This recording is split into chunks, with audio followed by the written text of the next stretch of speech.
Boa noite, pessoal. Boa noite, gente. Aqui é Carlos Andrade, mais uma vez, aqui no nosso canal do YouTube, para comentar uma série de coisas e, basicamente, o que a gente não aguenta mais. Eu tenho até me esforçado para mudar de assunto, não é? Ontem eu comentei Quarto de Despejo, da Carolina Maria de Jesus. Daqui a pouco a gente volta com ele. Mas hoje é sexta-feira, alguém até precisou me avisar que era, porque sextou, né? E então eu queria conversar um pouquinho com vocês sobre como é que foi a semana do coronavírus, como é que ele se comportou nessa semana. No dia 30, isto é, na segunda-feira passada, nós tínhamos, só para relembrar, no dia 30, ok? Nós tínhamos 553 casos aqui na cidade do Rio de Janeiro. Hoje nós estamos com 867 casos, ou seja, do dia 30, segunda-feira, início da semana, para o final da semana, amanhã é sábado, mas você vai ficar em casa, são 800, passou de 500, aquele número que eu falei, que eu já esqueci, para 867.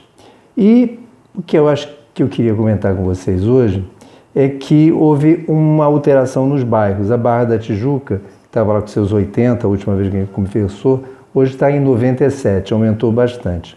Mas Copacabana passou o Leblon. O Leblon vinha se mostrando como o segundo colocado, e aí eu fiz uma continha, que é para isso que serve o urbanista, afinal de contas, lembrando que eu sou urbanista, e fiz uma continha sobre, comparando o número de casos com o número de habitantes de cada bairro. Eu vou mostrar rapidamente, são os 2, 4, 6, 8, 10, 12 bairros que têm mais casos aqui no Rio. E aí acontece uma coisa muito interessante.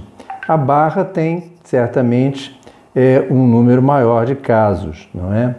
Mas ela está com um caso para cada 2.324 habitantes, não é? No entanto, outros bairros que não aparecem com muito número de casos absolutos, por exemplo, São Conrado, se passa a ser o campeão por número de habitantes, ou seja, ele tem um caso para cada 646 habitantes.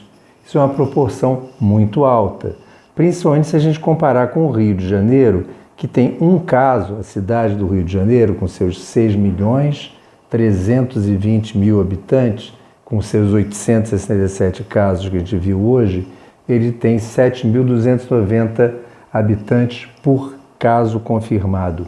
Aqueles suspeitos pararam mesmo de contar, ele parou lá naquele número 4.700. Lá vai fumaça, desde que eu identifiquei esse problema com vocês, que não aumenta mesmo. Outro bairro que chama muita atenção, exatamente porque ele estava em segundo lugar em números absolutos, esses dias todos que eu venho comentando com vocês, é o Leblon. E, efetivamente, nesta proporção de casos por habitantes, né? Aliás, é o contrário, habitantes por caso, tem 743 habitantes, ou seja, há um caso para cerca de 750 habitantes no bairro. É muito alto também. E aí, Copacabana, que hoje passou para a segunda colocação em números absolutos, tem lá seus 2.324 casos, né?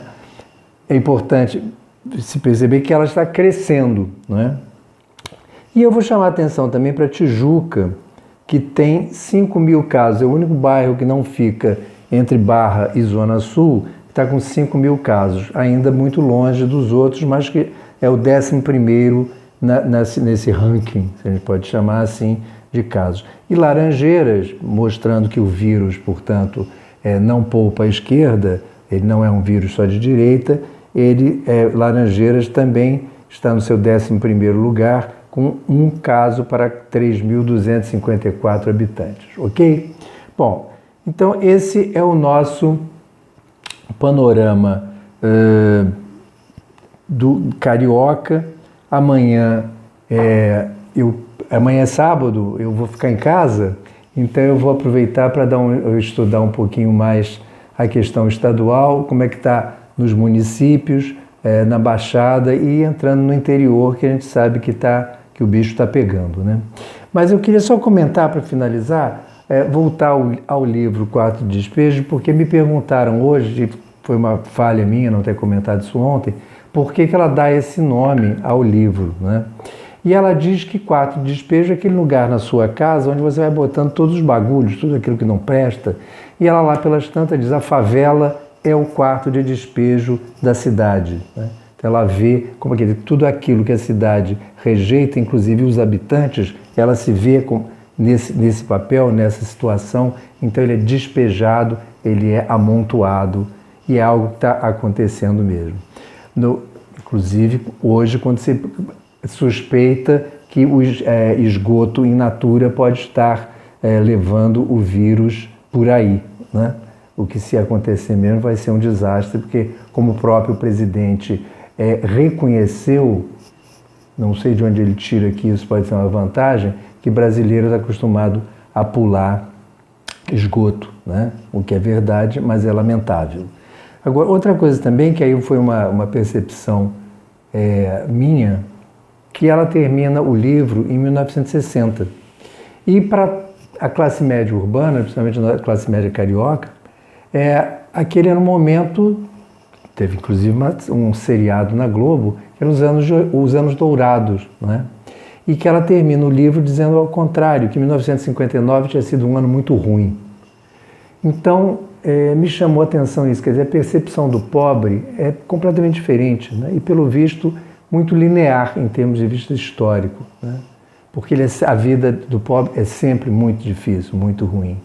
Então, mais uma vez, eu queria lembrar algo que eu venho dizendo desde o início. Essa é uma doença que se caracterizou por ter entrado nas áreas ricas da cidade, os bairros que eu apresentei, por exemplo, São Conrado não está incluindo a Rocinha, nem o Vidigal, que são bairros, nas estatísticas são tratados separadamente, é hoje o campeão de casos por habitantes, por número de habitantes, mas efetivamente, quando ele tomar conta dessas vastas áreas pobres da nossa cidade e do nosso país, eu temo muito pelo que possa acontecer. Então eu vou terminar aqui hoje, lembrando que nós temos um canal, que você pode se inscrever lá e ficar sabendo de tudo que acontece no nosso bate-papo, participar, conversar. Hoje mesmo o pessoal entrou comentando isso. Ok? Carlos Fernando Andrade no YouTube. Até amanhã, sábado, e lembre, sextou, mas fique em casa.